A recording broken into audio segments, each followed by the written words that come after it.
Hello friends, welcome to MS coder channel. आज की इस वीडियो में हम HTML के एक और टैग के बारे में पढ़ेंगे। ये हमारी HTML की एक सीरीज चल रही है जिसमें हम HTML के टैग के बारे में पढ़ रहे हैं और उनका प्रैक्टिकल करके भी देख रहे हैं। तो आज की इस वीडियो में जो हम टैग पढ़ेंगे उस टैग का नाम है मार्क्यू टैग। तो मार्क्यू टैग को बेसिकली हम क्यों यूज़ करते हैं कि जब हमारे वेबसाइट के जो पेज होते हैं उसमें अगर हम टाइटल को या किसी भी टेक्स्ट को मूव कराना चाहते हैं, मतलब स्क्रॉल करना चाहते हैं, तब हम मार्क्यू टैग को यूज़ करते हैं। और मार्क्यू टैग को यूज़ करने से जो हमारी वेबसाइट की पेजेस होती हैं उनकी डिज़ाइनिंग बहुत ज़्यादा अच्छी हो जाती है।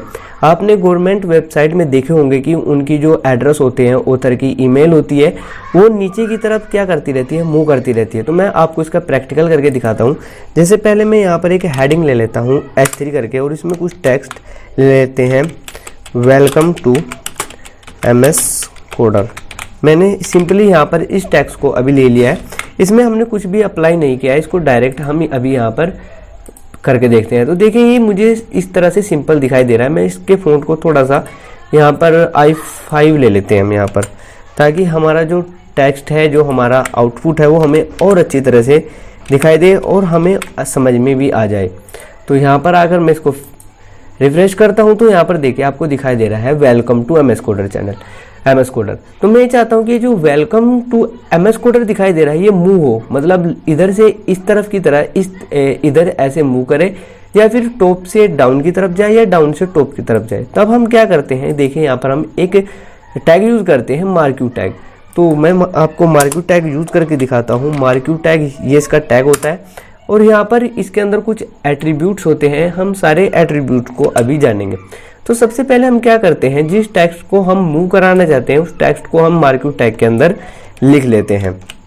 तो यहाँ पर मार्क्यू टैग की जो ओपनिंग और क्लोजिंग ब्रैकेट है, टैग है, इसके अंदर हम इसको यूज़ कर लेंगे। और इसको रिफ्रेश करने के बाद देखिए, अगर मैं यहाँ पर सेव करने के बाद मैं यहाँ पर इसको रिफ्रेश करूँगा तो यहाँ पर देखिए ये क्या हो रहा है, ये मूव हो रहा है लेफ़्ट की तरफ। ये बाय डिफ़ॉल्ट लेफ़्ट की तरफ मूव होने लग जाता है। तो यहाँ पर हम इसके जो डायरेक्शन है उसको भी चेंज कर सकते हैं। अगर मैं यहाँ पर डायरेक्शन में लेता हूँ, राइट ले लेता हूँ, तो यहाँ पर देखिए जब मैंने यहाँ पर राइट लिया है और अब हम इसको यहाँ पर रिफ्रेश करेंगे तो देखिए आपको दिखाई दे जाएगा कि ये राइट की तरफ मूव हो रहा है।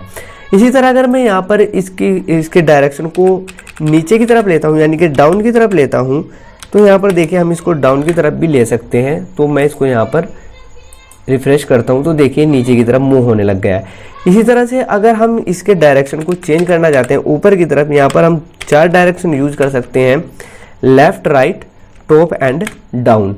तो अगर मैं यहाँ पर इसको अब रिफ्रेश करूँगा तो देखिए ये ऊपर की तरफ मूव हो जाएगा।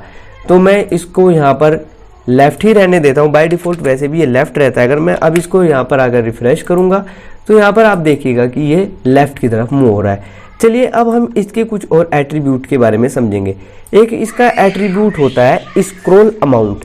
स्क्रॉल अमाउंट का मतलब होता है कि इसकी स्पीड कितनी होगी। तो अभी जो हम इसकी स्पीड देख रहे हैं वो बाय डिफ़ॉल्ट 5 होती है। तो मैं देखिए यहाँ पर स्क्रॉल अमाउंट लेता हूँ, एक इसका एट्रीब्यूट होता है स्क्रॉल अमाउंट।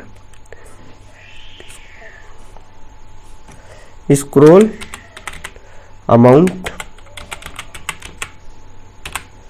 और यहाँ पर जैसे मैं यहाँ पर ले लेता हूँ 20। और अब मैं इसको सेव करके अगर मैं यहाँ पर आकर इसको रिफ्रेश करता हूँ तो यहाँ पर देखिए इसकी जो स्पीड है वो कितनी ज़्यादा बढ़ गई है। तो मैं इसकी स्पीड को थोड़ा सा कम कर देता हूँ, मैं इसको 10 ले लेता हूँ। तो यहाँ पर देखिए हम इसकी जो स्पीड है उसको भी कंट्रोल कर सकते हैं। तो देखिए अब मैं इसको रिफ्रेश करूँगा तो इसकी स्पीड देखिए कंट्रोल हो गई है। पहले स्टार्टिंग में 5 थी, फिर हमने इसको 20 किया था, अब हमने इसको क्या किया है 10 कर दिया है। हम इसको थोड़ा सा और कम कर सकते हैं according to us. I can use here 8 will be perfect for this and refresh. You can see that the speed of this text is decrease. अब देखिए हम यहाँ पर और एट्रीब्यूट के बारे में हम यहाँ पर जानेंगे। तो मैं अभी आपको बताता हूँ कि इसका मैं थोड़ा सा बॉर्डर ले लेता हूँ। तो बॉर्डर देखिए हम यहाँ पर कैसे लेंगे। यहाँ पर मैं पहले एक होता है इसका बिजी, यानी कि अगर मैं इसके कलर को चेंज करना चाहूँ, इसके बैकग्राउंड का जो कलर होता है अगर मैं इसको चेंज करना चाहूँ तो जैसे मैं यहाँ पर रेड ले लेता हूँ तो देखिए इसका जो बैकग्राउंड का कलर है वो यहाँ पर चेंज हो जाएगा। तो यहाँ पर देखिए इसका बैकग्राउंड का कलर चेंज हो गया है।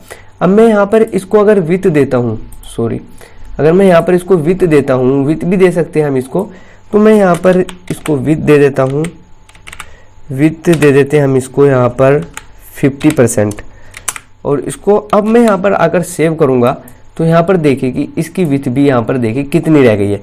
अब देखिए समझने वाली बात यहाँ पर क्या है, यहाँ पर इसका जो बिहेवियर है, एक होता है इसका एट्रीब्यूट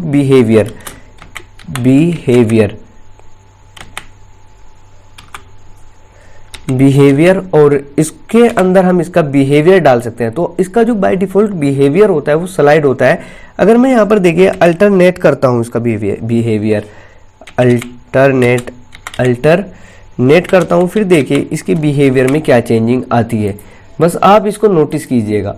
तो देखिए अब यहाँ पर क्या हो रहा है कि जो वेलकम टू एमएस कोडर है ये यहाँ पर इससे टकराकर और यहाँ पर इससे टकराकर क्या हो रहा है, बैक हो जा रहा है। तो यहाँ पर देखिए इससे टकराएगा बैक हो जाएगा, इधर इससे टकराएगा बैक हो जाएगा।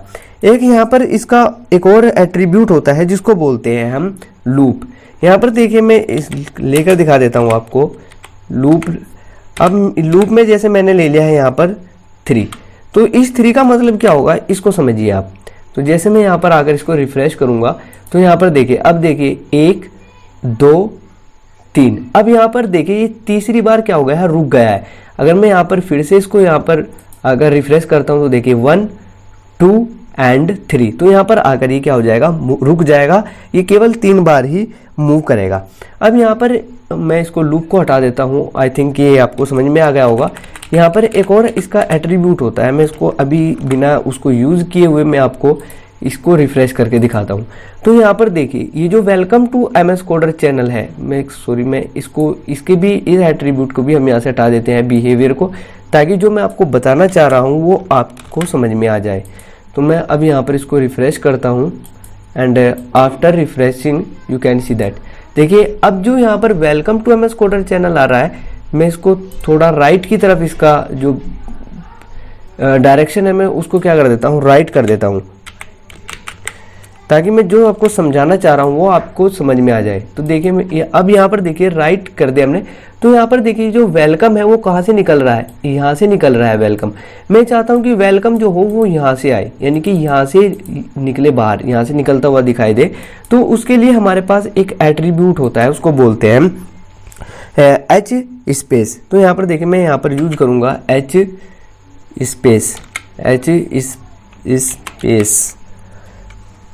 स्पेस, और इसके अंदर मैं यहाँ पर पिक्सल डाल दूंगा कि कितनी पिक्सल बाद निकलेगा। तो मैं यहाँ पर 100 पिक्सल कर देता हूँ। अब मैं इसको यहाँ पर देखिए अगर रिफ्रेश करूँगा तो यहाँ पर देखिएगा आप कि ये यहाँ से निकलना स्टार्ट हो गया है। अगर मैं यहाँ से इसके बीजी जो कलर है यानी कि बैकग्राउंड का कलर है, अगर मैं इसको यहाँ से हटा देता हूँ then you can see that. अब यहाँ पर आप देख सकते हो, अगर मैं इसको रिफ्रेश करता हूँ तो यहाँ पर देखिए कहाँ से निकल रहा है, ये यहाँ से निकल रहा है और जा रहा है कहाँ, यहाँ पर जा रहा है। इसी तरह से अगर मैं यहाँ पर एक और इसका एट्रीब्यूट होता है वी स्पेस का काम क्या होता है उसको भी देखते हैं। वी स्पेस, और इसमें हम ले लेते हैं 100 पिक्सल और इसको मैं यहाँ पर सेव करता हूँ एंड यहाँ पर देखिए अब ये कहाँ पर है, यानी कि यहाँ पर है, इस वाली जगह पर है। अगर मैं चाहता हूँ कि थोड़ा नीचे आए और मैं इसको रिफ्रेश करता हूँ तो देखिए ये यहाँ पर आ गया। तो हम इसको अपने कोडिंग सेट भी कर सकते हैं। आज की इस ट्यूटोरियल में सिर्फ इतना ही।